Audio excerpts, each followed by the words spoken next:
زیر صاحب، انصر بلال انور صاحب جرمنی سے ان کا تعلق ہے، وہ پوچھنا چاہتے ہیں کہ اگر انسان باجماعت نماز میں ایک بہت بڑی مسجد میں نماز پڑھ رہا ہے، جیسے فرض کر لیں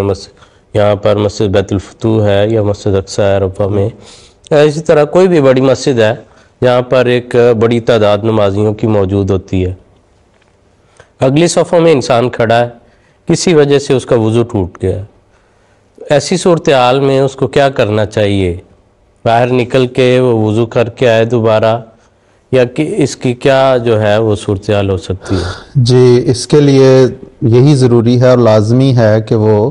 وہاں سے نکل کے وضو کر کے پھر جا کے وہ اگر اسے نماز مل جاتی ہے تو وہ نماز ادا کر لے، کیونکہ پہلی تو حضور صلی اللہ علیہ وسلم نے فرمایا کہ صلاۃ کی نماز کی جو شرائط میں سے پچھلے ایک پروگرام میں ہم یہ ذکر بھی کر چکے ہیں کہ طہارت اس کی اولین شرط میں سے ہے۔ سیدنا حضرت مسلم رضی اللہ تعالیٰ عنہ سے یہ سوال پوچھا گیا اسی طرح کہ کوئی بڑا ہجوم ہو، مثلا عید جمعہ ہے یا عیدین ہے، اب جمعہ اور عیدین پہ بہت بڑا ایک ہجوم ہوتا ہے اللہ کے فضل سے، تو اس میں اگر کوئی شخص کھڑا ہے اور دوران نماز اس کا وضو ٹوٹ جاتا ہے تو کیا وہ وہیں پہ تیمم کر سکتا ہے؟ تو حضور نے فرمایا نہیں، وضو وہ کرے گا، تیمم جائز نہیں ہے۔